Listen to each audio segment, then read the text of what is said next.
দর্শক আমন্ত্রণ জানাচ্ছি দীপ্ত সন্ধ্যার সংবাদে। আপনাদের সঙ্গে এই মুহূর্তে রয়েছে আমি রুবায়েত হাসান। আর শুরুতেই থাকছে প্রধান খবরের শিরোনাম। রাজনৈতিক দলগুলোর ঐক্যমত ছাড়া সংস্কার প্রস্তাব বাস্তবায়ন সম্ভব নয়, মন্তব্য মির্জা ফখরুলের।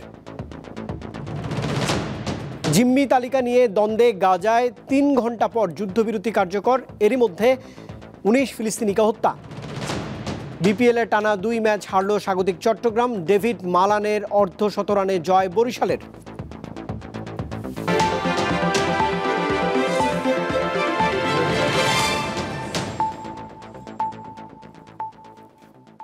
এবারে পুরো আয়োজন। 4 সংস্কার কমিশন যেসব প্রস্তাব দিয়েছে তা বাস্তবায়নে রাজনৈতিক দলগুলোর ঐক্যমত প্রয়োজন বলে মনে করছেন বিএনপির মহাসচিব মির্জা ফখরুল ইসলাম আলমগীর। রবিবার বিএনপির প্রতিষ্ঠাতা জিয়াউর রহমানের 89তম জন্মবার্ষিকীতে তাঁর সমাধিতে শ্রদ্ধা জানানোর পর একথাই বলেছেন দলটির এই মহাসচিব। 1936 সালের 19 জানুয়ারি বগুড়ার গাবতলীর বাগবাড়িতে জন্মগ্রহণ করেন দেশের অন্যতম জনপ্রিয় রাজনৈতিক দল বিএনপির প্রতিষ্ঠাতা ও সাবেক রাষ্ট্রপতি জিয়াউর রহমান। দলের প্রতিষ্ঠাতার জন্মবার্ষিকীতে শ্রদ্ধা জানাতে সকাল থেকেই ঢল নামে বিএনপির নেতাকর্মীদের। তারা অভিযোগ করেন ফ্যাসিবাদের শাসন আমলে দলের প্রতিষ্ঠাতার জন্মদিন উদযাপন করতে পারেনি। এটা আসলে আমাদের জন্য একটা বড় বিজয় যে আমরা আজকে মুক্ত বিহঙ্গের মতো হেঁটে হেঁটে আসছি, কেউ জিজ্ঞেস করার মতো নাই। শহীদ প্রেসিডেন্ট জিয়া রহমানের আদর্শকে ধারণ করে আমরা যেন দেশ ও জনগণের সেবা করতে পারি। হে প্রিয় নেতা, তুমি ঘুমিয়ে আছো, তুমি ঘুমিয়ে থাকো। তোমার যে স্বপ্ন ছিল সেই স্বপ্নগুলো আমরা নিশ্চয়ই পূরণ করব। বেলা 11টার দিকে কেন্দ্রীয় নেতাদের নিয়ে শ্রদ্ধা জানাতে আসেন দলটির মহাসচিব মির্জা ফখরুল ইসলাম আলমগীর। ফাতেহা পাঠ শেষে মোনাজাতে অংশ নেন তারা। জিয়াউর রহমানের স্মৃতিচারণ করে বিএনপি মহাসচিব বলেন, এক দুঃসময়ে জাতিকে ঐক্যবদ্ধ করেছিলেন সাবেক রাষ্ট্রপতি। তিনি প্রথম বাংলাদেশে যে সংস্কার অর্থাৎ একদলীয় শাসন ব্যবস্থা থেকে বহুদলীয় শাসন ব্যবস্থাতে নিয়ে আসেন। এ সময় সাংবাদিকদের প্রশ্নের জবাবে তিনি বলেন, রাজনৈতিক ঐক্য ছাড়া কোনো সংস্কার বাস্তবায়ন সম্ভব নয় এবং নির্বাচনের মধ্যে কোনো বিরোধ নেই। সংস্কারও চলবে, নির্বাচন হবে এবং যে সরকার আসবে, যে দল সরকারে আসবে তারা সেই সংস্কারগুলোকে এগিয়ে নিয়ে যাবে। রাজনৈতিক দলগুলোর সঙ্গে আলোচনা করবে, তারপরেই সিদ্ধান্ত হবে এবং ঐক্যমত ছাড়া কোনোটাই গ্রহণযোগ্য হবে না। তার দাবি, সংস্কারের অজুহাতে নির্বাচন বিলম্ব করা ঠিক হবে না। স্বস্তিকা সিংহ, দীপ্ত সংবাদ, ঢাকা। রাজনীতি নয়, বরং আইন ও বিধিবিধানের মধ্যে থাকতে চায় নির্বাচন কমিশন। চলতি বছরের মাঝামাঝি নির্বাচন সম্ভব। মির্জা ফখরুলের এমন বক্তব্যের জবাবে একথাই জানিয়েছেন সিইসি। তিনি বলেন, নির্বাচনে সব দলের অংশগ্রহণ নিশ্চিতে সকলের জন্য সমান সুযোগ তৈরি করবে নির্বাচন কমিশন। দেশজুড়ে ভোটার তালিকা হালনাগাদের কাজ শুরু হচ্ছে সোমবার থেকে। এজন্য বাড়ি বাড়ি গিয়ে তথ্য সংগ্রহ করবে নির্বাচন কমিশনের তথ্য সংগ্রাহকরা। এই কার্যক্রমকে সুষ্ঠু করতে প্রযুক্তিগত ও সক্ষমতা বৃদ্ধিতে সহায়তা করছে ইউএনডিপি। এ উপলক্ষে রোববার সকালে ইউএনডিপির একটি প্রতিনিধি দল নির্বাচন কমিশনকে 175টি ল্যাপটপ, 200 স্ক্যানার ও 4300টি ব্যাগ হস্তান্তর করে। ইউএনডিপির আবাসিক প্রতিনিধি স্টেফান লিলার এসব লজিস্টিকের টোকেন তুলে দেন প্রধান নির্বাচন কমিশনার এএএম নাসির উদ্দিনের কাছে। জাতিসংঘ উন্নয়ন কর্মসূচির আবাসিক প্রতিনিধি জানান, নির্বাচন কমিশনকে দেয়া তাদের সহায়তা অব্যাহত থাকবে। পরে প্রধান নির্বাচন কমিশনার তাঁর বক্তব্যে বলেন, ইসির কাছে দেশবাসীর প্রত্যাশা অনেক। একটি অবাধ, সুষ্ঠু ও নিরপেক্ষ নির্বাচন করতে কমিশন অঙ্গীকারবদ্ধ। তার কাছে সংবাদকর্মীদের প্রশ্ন ছিল, বছরের মাঝামাঝিতে ভোট সম্ভব কিনা। একদম মাননীয় প্রধান উপদেষ্টার ঘোষিত যে টাইম ফ্রেম, ওটাকে মাথায় রেখে আমরা কাজ করছি। এই রাজনৈতিক বক্তব্য মধ্যে আমরা ঢুকতে চাই না, আমরা রাজনীতির মধ্যে ঢুকতে চাই না।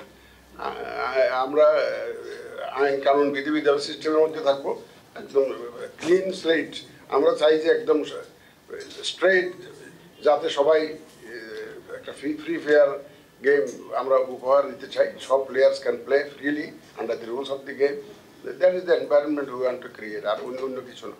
নির্বাচন সংস্কার কমিশন সহ অংশীজনদের অনেকের অভিযোগ রয়েছে ভোটার তালিকার স্বচ্ছতা নিয়ে। সিসি জানান, এখন আর সেই অভিযোগ থাকবে না। আশা করি ইনশাআল্লাহ আমরা সন্দেহ দূর করার জন্য তো এই কাজ করতেছি। এত লোক নামাচ্ছে, মাঠে নামাচ্ছি, এখন আর আমরা তো নিশ্চয়ই আমরা আশাবাদী যে এটা সব ধরনের সন্দেহ দূর হবে ইনশাআল্লাহ। আমরা 6 মাসের জন্য প্ল্যান করেছি ভাই। 6 মাসের জন্য প্ল্যান করলে কিছু কম বেশি হতে পারে, বাট আমাদের টার্গেট যেটা 6 মাস, এই 6 মাসের মধ্যে ইনশাআল্লাহ আমরা শেষ করার জন্য খুব সার্বিক প্রচেষ্টা আমাদের থাকবে। সিইসি জানান, সোমবার ভোটার তালিকা হালনাগাদ কর্মসূচি আনুষ্ঠানিক উদ্বোধন করা হবে। এটা হচ্ছে কেন্দ্রীয় প্রোগ্রাম। মিজানুর রহমান, দীপ্ত সংবাদ, ঢাকা। সাভারে আমাদের প্রোগ্রাম। চেক প্রতারণার মামলায় ক্রিকেটার সাকিব আল হাসানের বিরুদ্ধে গ্রেপ্তারি পরোয়ানা জারি করেছে ঢাকার একটি আদালত। একই সাথে তার অ্যাগ্রো ফার্মের ব্যবস্থাপনা পরিচালক ও এক পরিচালকের বিরুদ্ধেও গ্রেপ্তারি পরোয়ানা জারি করা হয়েছে।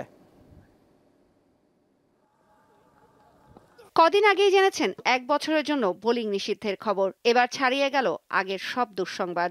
ক্রিকেটার ও মাগুরা 1 আসনের সাবেক সংসদ সদস্য ছাড়াও ব্যবসায়ী পরিচয়টাও ছোট নয় সাকিবের জন্য। আদালতে সবার আগে এই পরিচয়ই শাস্তির খড়গটা পেলেন তিনি। ঢাকার অতিরিক্ত চিফ মেট্রোপলিটন ম্যাজিস্ট্রেট আদালত রোববার গ্রেপ্তারি পরোয়ানা জারি করে সাকিব ও তার এগ্রো ফার্মের এমডি গাজী শাহগীর হোসেনের বিরুদ্ধে। গত 15 ডিসেম্বর আইএফআইসি ব্যাংকের পক্ষে শাহিবুর রহমান বাদী হয়ে সাকিব সহ 4 জনকে আসামি করে আদালতে মামলাটি করেন। ওই দিন আদালত বাদীর জবানবন্দি রেকর্ড করে আসামিদের আদালতে হাজির হতে সমন জারি করে। মামলার আসামিরা হলেন সাকিব আল হাসান নিজে, সাকিব আল হাসান এগ্রো ফার্ম লিমিটেডের এমডি গাজী শাহগীর হোসেন, প্রতিষ্ঠানটির পরিচালক ইমদাদুল হক ও মালাইকা বেগম। তবে আসামি ইমদাদুল হক জামিন পান রোববার। এছাড়া মালাইকা বেগম মারা যাওয়ায় মৃত্যু প্রতিবেদন চাওয়া হয়। মামলায় বলা হয়, সাকিবের মালিকানাধীন এগ্রো ফার্ম ব্যবসায়িক উদ্দেশ্যে বিভিন্ন সময় আইএফআইসি ব্যাংকের বনানী শাখা থেকে ঋণ গ্রহণ করে। তার বিপরীতে 2টি চেক ইস্যু করে সাকিবের মালিকানাধীন প্রতিষ্ঠানটি। এরপর চেক নগদায়ন করতে গেলে পর্যাপ্ত টাকা না থাকায় তা ডিসঅনার হয়। 2 চেকে টাকার পরিমাণ 4,57,50,000 টাকা। তৌসিয়া ইসলাম, দীপ্ত স্পোর্টস। জুলাই আগস্টে সংঘটিত মানবতা বিরোধী অপরাধের বিচার এবং জবাবদিহিতা নিশ্চিতে বাংলাদেশের অঙ্গীকারের প্রতি দৃঢ় সমর্থন ব্যক্ত করেছে জাতিসংঘ। বাংলাদেশে নিযুক্ত জাতিসংঘের আবাসিক সমন্বয়ক গোয়েন লুইস রবিবার ট্রাইব্যুনালের চিফ প্রসিকিউটরের সঙ্গে সৌজন্য সাক্ষাতে এই সমর্থন ব্যক্ত করেছেন।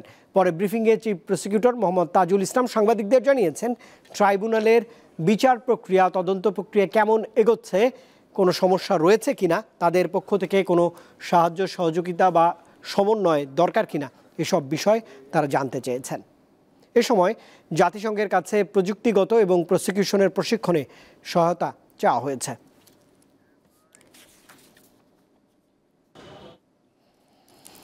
চাঁপাইনবাবগঞ্জের চৌকা এবং কিরণগঞ্জ সীমান্ত পরিস্থিতি আজ অনেকটাই স্বাভাবিক অবস্থায় রয়েছে। সতর্ক অবস্থানে থেকে টহল জোরদার করেছে ভারতীয় সীমান্তরক্ষী বাহিনী বিএসএফ ও border guard Bangladesh BGB.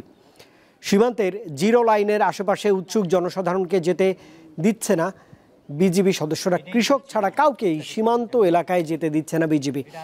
59 BGB ব্যাটালিয়নের অধিনায়ক লেফটেন্যান্ট কর্নেল গোলাম কিবরিয়া জানিয়েছেন, বর্তমানে পরিস্থিতি স্বাভাবিক অবস্থায় রয়েছে। সীমান্ত এলাকার জনসাধারণকে নিয়ে দফায় দফায় মত বিনিময় সভা করা হচ্ছে, যাতে কেউ সীমান্তের জিরো লাইন অতিক্রম না করে। পাশাপাশি শনিবারের ঘটনায় বিএসএফকে প্রতিবাদ জানিয়ে চিঠি দেওয়া হয়েছে।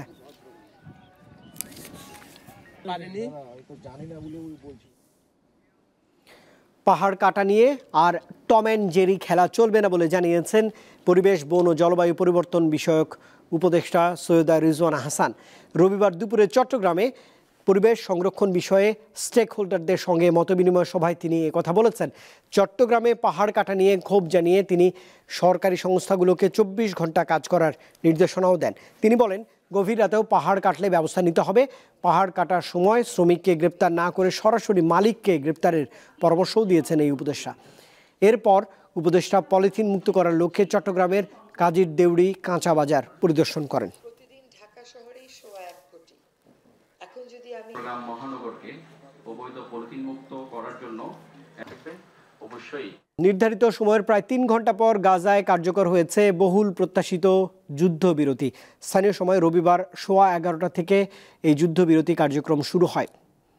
সকাল 8:30 থেকে যুদ্ধবিরতি কার্যকরের কথা থাকলেও প্রথম দিন হামাস কোন কোন জিম্মিকে মুক্তি দেবে তার তালিকা না পেয়ে ইসরায়েল যুদ্ধবিরতির সময়সীমা পিছিয়ে দেয়। পরে 3 নারী জিম্মির নাম হামাস প্রকাশ করলে আনুষ্ঠানিকভাবে যুদ্ধবিরতি কার্যকর হয়। এরই মধ্যে বাস্তুচ্যুতরা গাজায় ফিরতে শুরু করেছে। এদিকে যুদ্ধবিরতির শুরুতে বিলম্ব হওয়ার ৩ ঘন্টার মধ্যে গাজায় হামলা চালিয়ে ১৯ জন ফিলিস্তিনিকে হত্যা করেছে নেতানিয়াহুর সেনারা। যুদ্ধবিরতির প্রথম দিন ৩ ইসরায়েলি জিম্মি এবং ৯৫ জন ফিলিস্তিনি কারাবন্দী মুক্তি পাবে। গাজায় প্রবেশের অপেক্ষায় রয়েছে ৪,০০০ ত্রাণবাহী ট্রাক।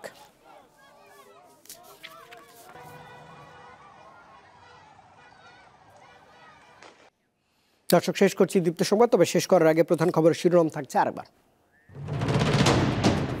রাজনৈতিক দলগুলোর ঐক্যমত ছাড়া সংস্কার প্রস্তাব বাস্তবায়ন সম্ভব নয়, মন্তব্য মির্জা ফখরুলের।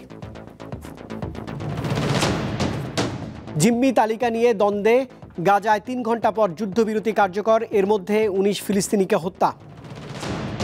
বিপিএলে টানা 2 ম্যাচ হারল স্বাগতিক চট্টগ্রাম, ডেভিড মালানের অর্ধশতরানে জয় বরিশালের।